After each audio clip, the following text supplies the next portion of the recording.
Semakin sering seseorang itu terlihat, maka semakin positif juga respon yang diterima.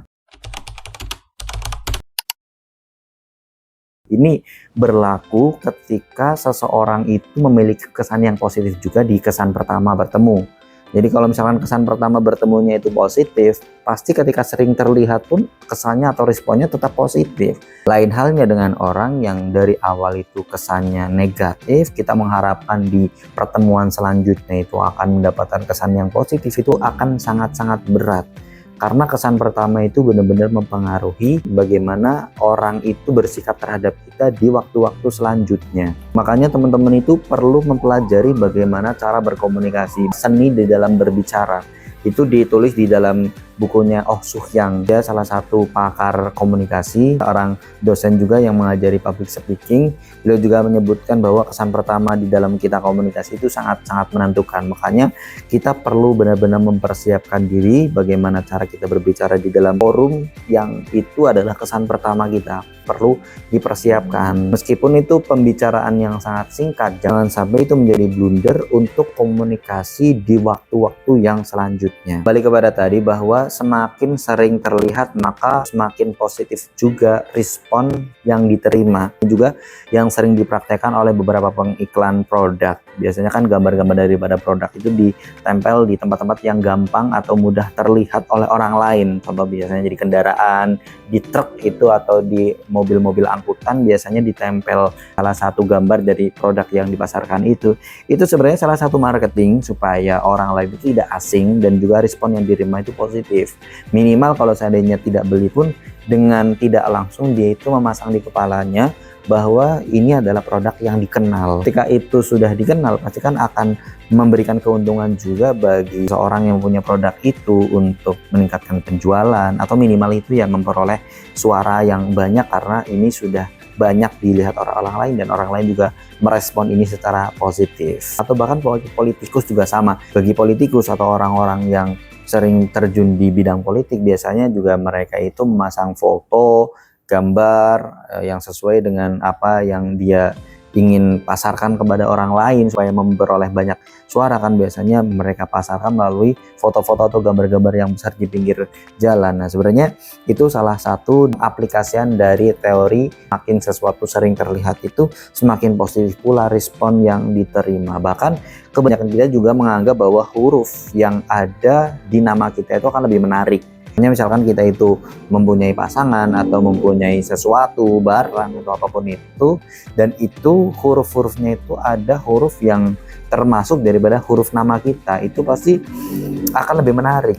Biasanya orang itu terasa sangat-sangat sinkron atau cocok ketika pasangannya itu mempunyai nama yang huruf-hurufnya itu hampir sama dengan nama kita. Itu kan akan lebih menarik bagi kita karena memang secara psikologi juga seperti itu. Orang-orang itu akan merasa menarik ketika ada huruf yang huruf itu berada di dalam namanya. Yang lebih menarik adalah jika dibandingkan dengan huruf-huruf yang tidak berada di dalam nama orang itu. Kan ini yang saya rasakan sendiri. Saya tuh dari kecil kalau misalkan saya megang pensil atau pulpen kemudian megang ke buku, biasanya yang saya tulis pertama kali itu pasti nama saya. Nggak tahu kenapa. Saya juga bingung kenapa ketika saya megang pulpen atau pensil nulis dimanapun, entah itu di meja dulu pas masih sekolah itu kan kadang di meja dioret-oret atau di tembok saya oret-oret atau mungkin di kertas-kertas yang kosong yang saya oret-oret itu biasanya yang pertama kali saya tulis itu ya nama saya sendiri, Dimas. Setelah itu meskipun saya sadar harusnya jangan saya tulis pakai nama saya, kalau misalkan saya ini ditulis pakai nama saya pasti kan ketahuan ini di mejanya ada orang-orang yang mencoret-coret namanya Dimas misalnya seperti itu.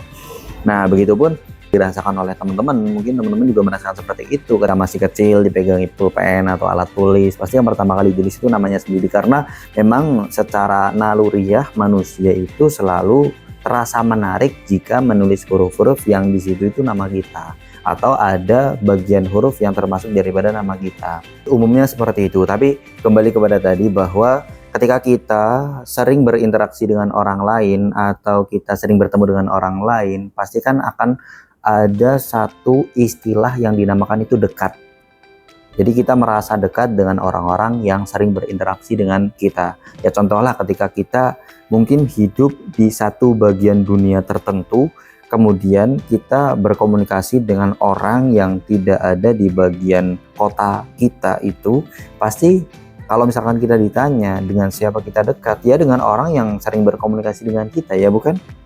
Ya entah itu adalah pasangan, entah itu adalah teman. Ya ketika kita sering berkomunikasi, entah itu melalui media berupa Facebook atau WA atau Instagram, pasti kita akan merasa dekat dengannya karena kita sudah sering berinteraksi atau berkomunikasi dengan orang itu. Lain halnya mungkin dengan orang-orang yang di sekitar kita, kita punya tetangga, kita punya teman, ya yang teman hanya sekadar teman gitu ya, tapi kita nggak pernah interaksi atau berkomunikasi. Ya mungkin itu adalah orang-orang yang dekat secara fisik, tetapi secara komunikasi tidak dekat. Maka itu pun kalau kita ditanya kita itu dekat dengan siapa, mungkin kita nggak akan menjawab orang-orang itu dekat dengan kita. Jadi kita merasa saya nggak punya teman, bahkan biasanya banyak orang itu dia punya banyak kenalan. Ya, mungkin dianggap sebagai seorang teman, entah itu teman SD, SMP atau SMA, tapi nggak pernah komunikasi sampai sekarang karena mungkin dia sudah punya masa depannya masing-masing. Ketika kita ditanya oleh orang lain, pasti kan kita menjawab kadang-kadang kita nggak punya teman, saya nggak punya teman. Ya biasanya gara-gara itu, gara-gara kurangnya komunikasi. Nah, ketika kita sudah merasa dekat dengan orang lain, nah kedekatan itu yang akan meningkatkan interaksi. Kedekatan itu yang justru akan meningkatkan interaksi. Jadi ketika kita sudah berkomunikasi sehingga kita merasa dekat, nah kedekatan itu yang akan meningkatkan interaksi. Makanya saran saya untuk teman-teman dan diri saya sendiri, ketika kita itu ingin baik terhadap orang lain, kembali kepada hukum tadi, kedekatan dan interaksi. Ya semakin sering terlihat, semakin sering berinteraksi, komunikasi. Sekalipun kita mungkin terbatas oleh satu jarak, maka jangan pernah tinggalkan untuk berkomunikasi dengannya. Jangan terlalu cemas dengan satu hukum kelangkaan. Kelangkaan itu adalah kita mungkin merasa sehat hubungannya ketika kita itu menjaga jarak, supaya kita tidak sering berantem, supaya kita tidak cekcok, supaya tidak konflik. Ya kalau kita mempelajari psikologi secara lengkap, bagaimana cara kita mengendalikan emosi, kan kita pasti akan bisa berinteraksi dengan baik.